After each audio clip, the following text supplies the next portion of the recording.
Hey, what's up out there, everybody? I want to thank you as always for stopping by the channel. Blindsided from director Johnny Mitchell is coming to digital platforms on August 13th. Bea Santos, Eric Knudsen, Melinda Shankar, and Atticus Mitchell all star in this Canadian horror thriller that centers on this young woman who has recently been blinded, and her father has to go out of town for a couple nights, so her friends from college come back to stay with her, but there's this dark threat that's kind of lurking around this secluded home that turns it into really a night of desperate fighting for survival.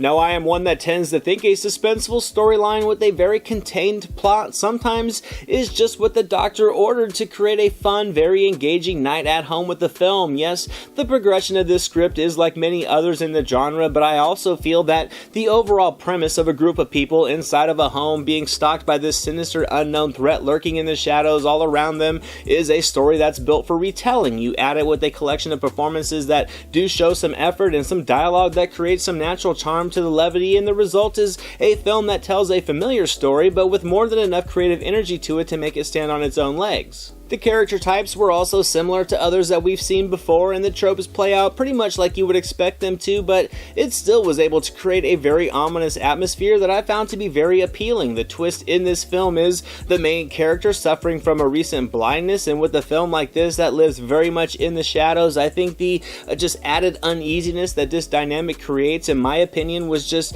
a great addition to the overall mood of the movie. It really elevates the tension when it needs to, and with some very crisp direction from Mitchell, I think there were some nicely framed creepy moments in this movie as well that all were a strong positive. I think that as the viewer, you can just naturally relate to the stresses that are being thrown at this main character when you just add that with her being unable to see that elevated level of mystery of how certain situations are going to be handled and what she must be thinking. Really do add a strong level of unnerving fun for what was otherwise a routine home invasion thriller. I think director Johnny Mitchell and cinematographer Mick Reynolds really do work together nicely to create a strong level of visual appeal on a limited budget. The camera positioning and just the timing of certain scenes I thought were very well crafted. The lighting was very natural to create just endless amounts of shadowing throughout this home to really do a good job of keeping the viewer on edge, and without the studio polish, I think the grounded tone just creates that much more genuine intensity. I thought the performances were all very capable and honestly much better than you often get in small budget horror thrillers. I think Bea Santos was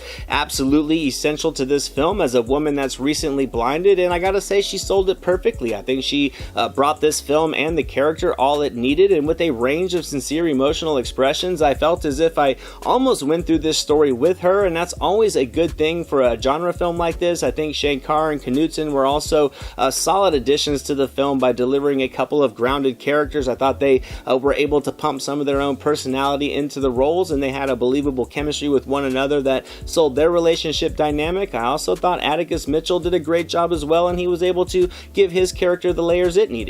Like I said, the progression of this film is familiar to others in the genre, but I gotta say the crafting of the dialogue was very clever at times. It shows its own unique sense of humor that I really enjoyed watching. I think throughout this film there were some well-timed and capably delivered attempts at humor that would really break the tension nicely while not pulling the viewer out of the suspense that the movie was building. It was subtle, but I think it was a major factor in being able to create some fresh tropes inside some characters that didn't necessarily have a ton of development on their own. The pace of the movie also is pretty swift. It doesn't wear out its welcome, and overall I gotta say I had a great time with this movie, so Blindsided is going to get a solid 75% on the entertainment meter. If you like small budget indie horror thrillers like this, I definitely recommend checking it out. Now for today's My Silver Screen recommendations, I'm going to be selecting Jennifer 8 starring Andy Garcia and Uma Thurman, Blink starring the great Madeline Stowe, and the always fun Blind Fury starring Rutger Hauer, all films revolving around a character that cannot see.